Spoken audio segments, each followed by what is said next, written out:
Welcome to my YouTube channel literature and life. दोस्तों, आप सबका मेरे चैनल लिटरेचर और लाइफ पर स्वागत है। आज हम लोग इस वीडियो में आपके लिए लेके आए हैं लैंगस्टन ह्यूज द्वारा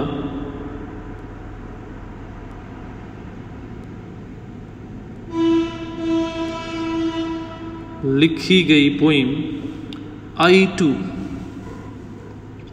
एक रेशिस्ट पोइम है, ठीक है। और इस पोइम में पोइट ने वेस्टर्न कंट्रीज़ के अंदर जो कलर के आधार पे, रंग के आधार पे भेदभाव किया जाता है, उस भेदभाव को प्रेजेंट किया एक सिंपल की एग्जाम्पल के ज़रिए और एक बेहतर कल की उम्मीद भी की है। तो ओवरऑल हम लोग कह सकते हैं कि पोइम एक ऑप्टिमिस्टिक पोइम है, presenting the true picture of the society. तो इससे पहले कि हम लोग पोइम को और डीपली एनालाइज करें, हम थोड़ा सा लैंगस्टन ह्यूज के बारे में जान लेते हैं कि वो क्या है। Was an American poet, socialist, activist, novelist and playwright and columnist from Joplin, Mississippi. तो एक मल्टी फेसेट पर्सनैलिटी हैं, मल्टी टैलेंटेड पर्सनैलिटी, एक वर्सेटाइल पर्सनैलिटी हैं Langston Hughes. He move to New York as a young man where he made his career, one of the earliest innovators of the then new literary art called jazz poetry. तो वो Mississippi से New York move कर गए और वहाँ पे उन्होंने अपना पोइटिक कैरियर की शुरुआत की, जहाँ पे उन्होंने उस समय की एक नई लिटरेरी आर्ट शुरू हुई थी जिसे जैज़ पोइट्री कहते हैं, उसको बहुत ज़्यादा पॉपुलर किया। Is best known as a leader of, उन्हें हार्लेम रेनेसा का एक मुख्य लीडर भी माना जाता है। He famously wrote about the period that Negro was in vogue which was later paraphrased as when Harlem was in vogue। तो basically उनकी जो राइटिंग्स हैं वो रेशिज्म के ऊपर सेंटर करती हैं, केंद्रित रहती हैं। इसीलिए उन्होंने एक लाइन लिखी थी द निग्रो वाज इन वोग, तो उसी प्रकार से उनके बारे में ये लाइन भी प्रचलित हो गई व्हेन हार्लेम वाज इन वोग, कि निग्रो तब दुख में थे जब ऊपर जा रहे थे, जब हार्लेम रेनेसा जो है वो भी अपने चरम सीमा पर था।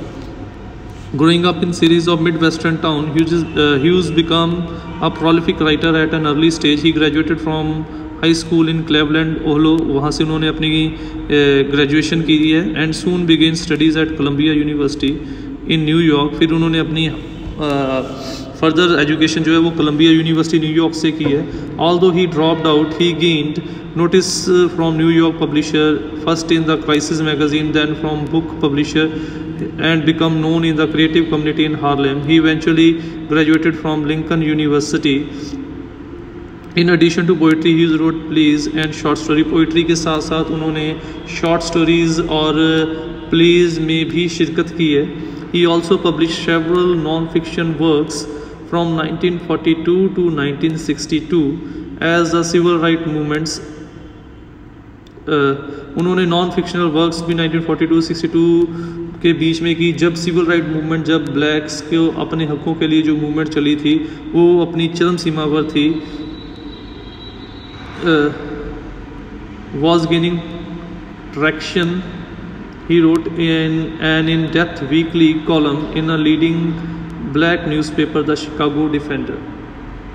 तो ये थी ब्रीफ इंट्रोडक्शन हमारी पोइट के बारे में, लैंगस्टन ह्यूज के बारे में। तो हमें पता चल गया कि एक वर्सेटाइल पर्सनैलिटी थे और उनको हार्लेम रेनेसा का लीडर भी माना जाता है, और उन्होंने ब्लैक लोगों के हकों के लिए अपनी राइटिंग के ज़रिए आवाज़ भी उठाई। So after a brief introduction of the writer, now let's move on to our main topic, that is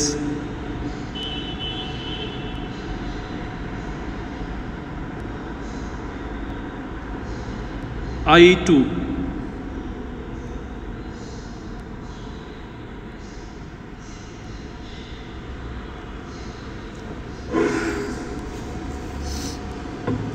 ठीक है, I too sing America, I am the darker brother, they sent me to eat in the kitchen when company comes, but I laugh and eat well and grow strong.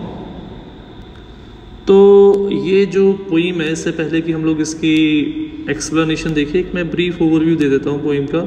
ये poem writer being a black, इस poem का जो speaker है वो black है, एक Negro है, जिसको कि बहुत बार उसके रंग के कारण डिस्ग्रेस, इंसल्ट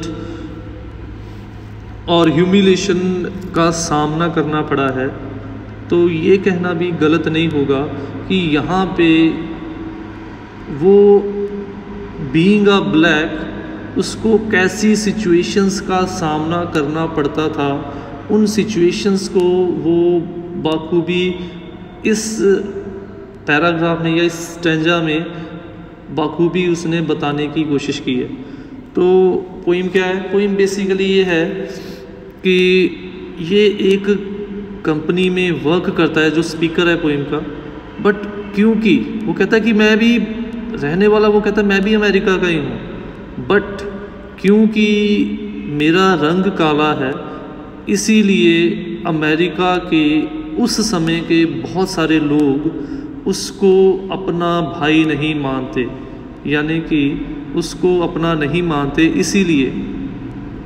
इसीलिए अक्सर उसको ब्लैक होने के कारण भेदभाव का शिकार, ह्यूमिलेशन, इंसल्ट का शिकार होना पड़ता है। और वो कह रहा है कि इसी प्रकार से इस पोइम में भी जो इंसिडेंट बताया वो भी बिल्कुल कुछ ऐसा ही है। वो कहता है कि जब भी बाहर से कोई कंपनी, कोई डेलीगेशन उनकी कंपनी में आती, वो कोई डिनर पार्टी या कोई लंच या कोई टी पार्टी या कुछ गेट टुगेदर करते, तो कभी भी उसी कंपनी का हिस्सा होते हुए भी कभी भी उसको सब लोगों के साथ बैठ के खाने का, उठने बैठने का जो मौका नहीं दिया जाता था, उसे हमेशा भेदभाव किया जाता था। और वो इसलिए किया जाता था क्योंकि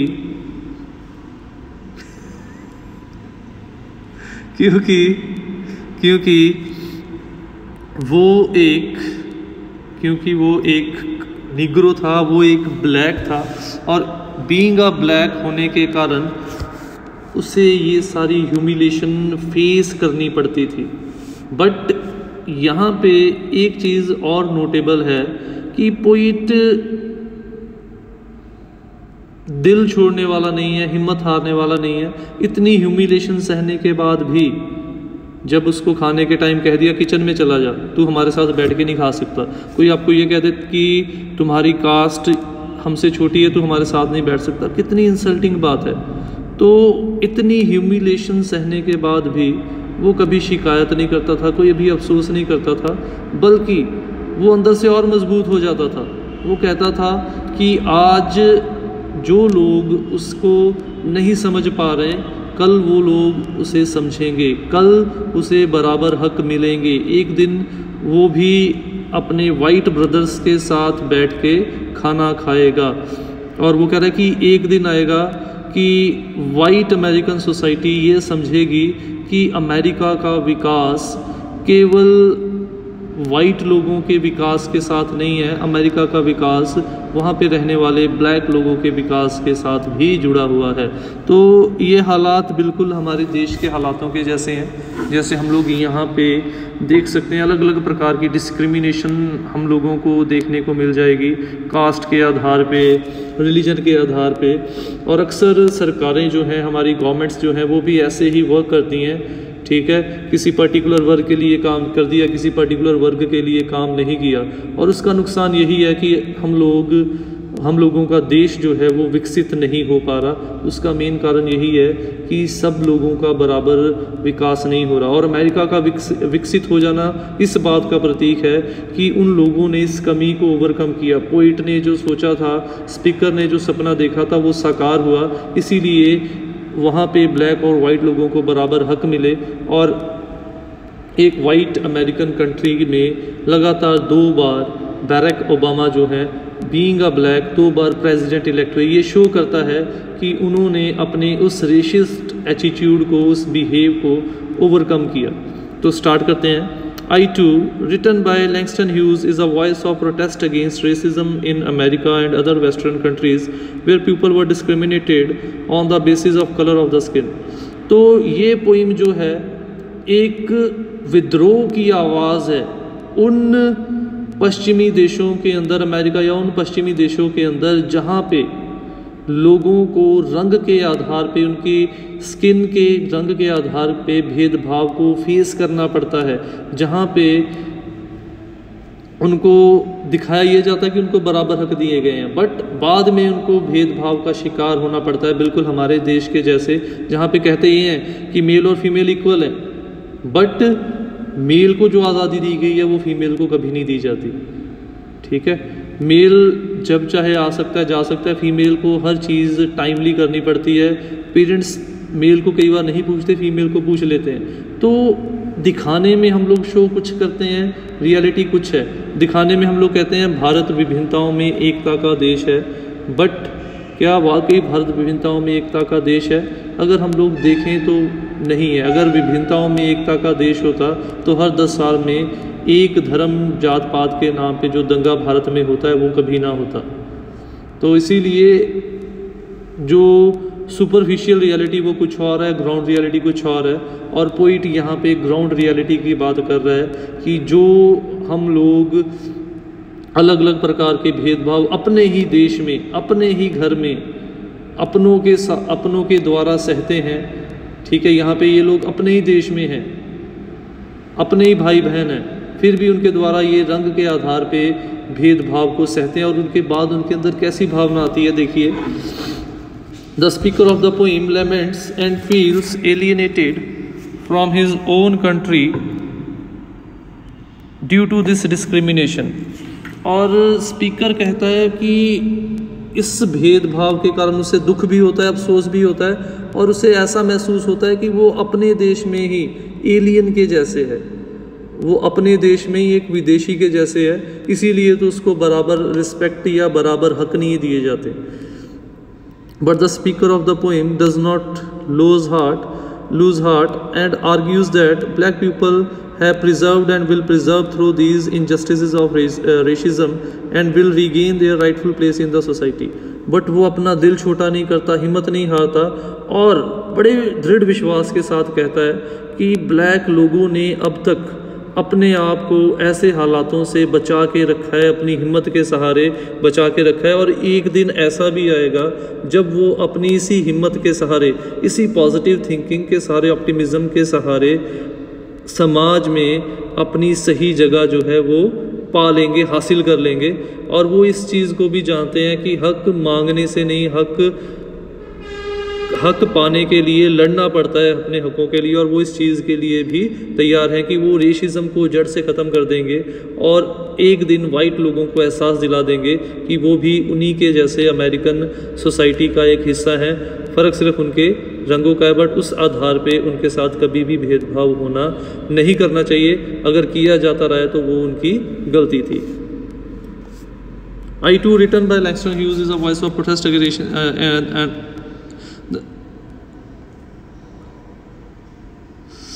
However, the speaker of the poem does not lose heart at this behavior of white American society. In fact, he wants to say that he will not be suppressed by the racist attitude of the American society.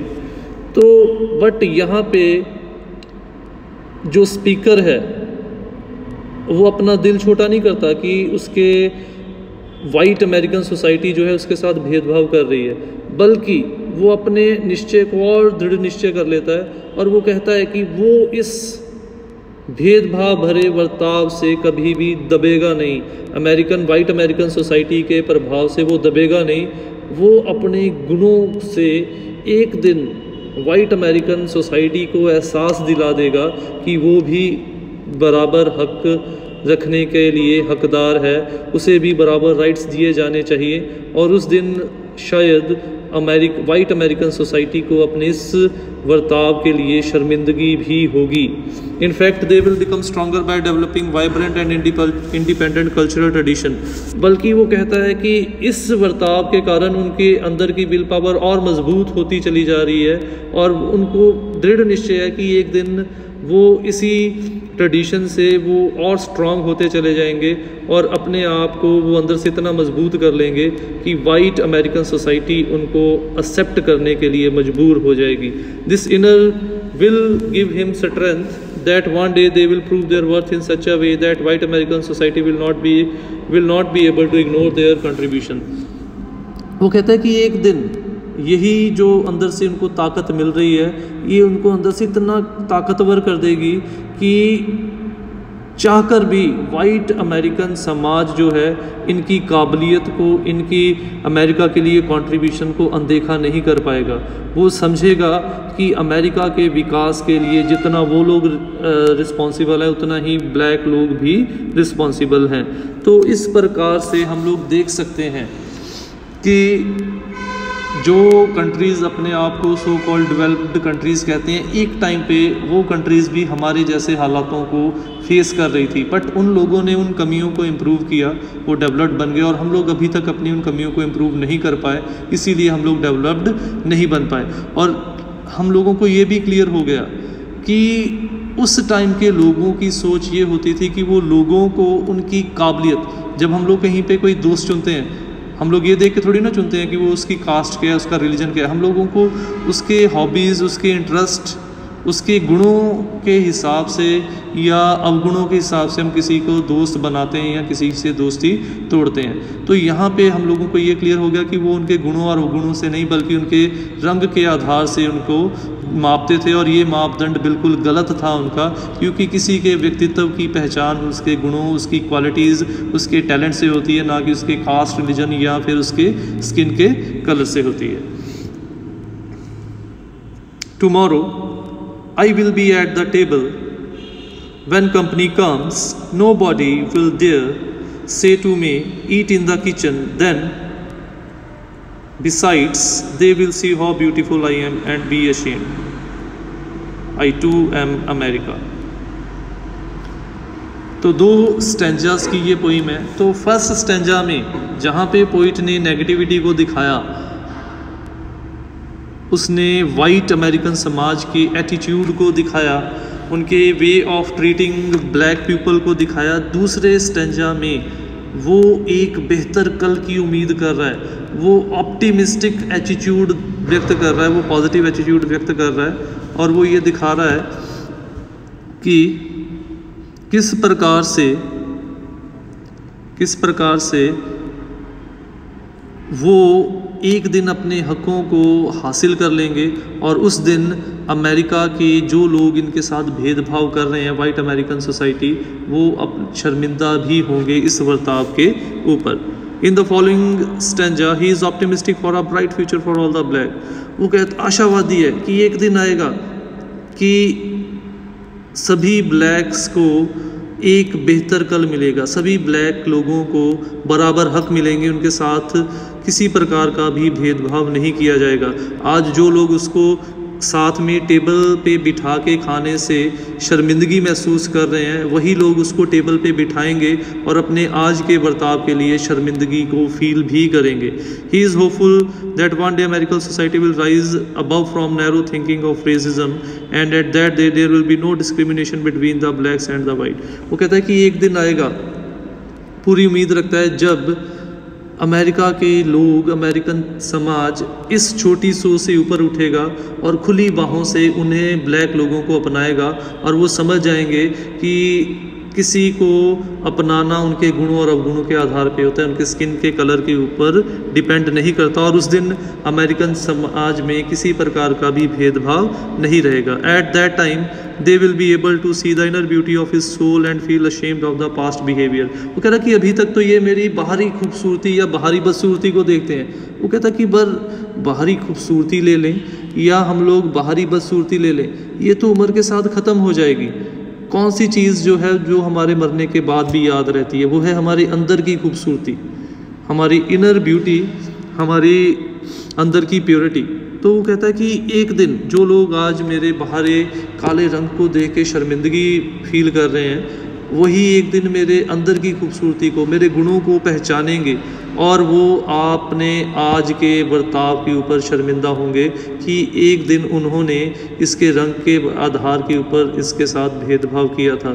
और उस दिन उनको एहसास होगा ये उनकी ज़िंदगी की बहुत बड़ी गलती थी कि वो ब्लैक लोगों के साथ भेदभाव करते थे। He tells that at that day American will unlearn the lesson of hatred and racism and learn the lesson of equality and booth. और उस दिन अमेरिका के जो लोग हैं, अमेरिकन समाज जो है, वो नफ़रत और भेदभाव के सबक को भूल जाएगा और इक्वालिटी और भाईचारे और इक्वालिटी के सबक को सीख जाएगा। On that day nobody will be able to say to him to go and eat in the kitchen. उस दिन कोई उसे ये नहीं कहेगा कि तुम काले हो, तुम हमारे साथ बैठ के नहीं खाएंगे, बल्कि उस दिन वो उसे खुद मान सम्मान के साथ बिठा के एक साथ खाएंगे। And that day they will realise the worth and inner beauty of the people. और उस दिन उन लोगों को, ब्लैक लोगों के टैलेंट, उनकी क्वालिटीज़ का एहसास होगा। और उस दिन वाकई में वो कह रहा है कि उस दिन वाकई में मैं अमेरिका का नेशनल एंथम गाते हुए गर्व महसूस करूंगा। क्योंकि उस दिन मुझे लगेगा कि मैं किसी विदेशी देश में नहीं हूँ, ये देश मेरा भी अपना है, क्योंकि मुझे भी अब बराबर हक दिए गए हैं। मुझे इस देश में रहते हुए, इस देश का होते हुए भी मेरे साथ किसी प्रकार का भेदभाव नहीं किया गया। तो in the end conclusion, to conclude, we can say that through this poem, the poet has tried to end the alienation and segregation faced by the black people due to racism in America and is hopeful for a better future for the black people। इस poem के ज़रिए जो black लोगों को alienation, अकेलापन और भेदभाव को सहना पड़ता था उनके रंग के आधार पे ऊपर, उसे ख़त्म करने की कोशिश की है और ब्लैक लोगों के लिए एक बेहतर कल की उम्मीद की है लैंगस्टन ह्यूज़ ने।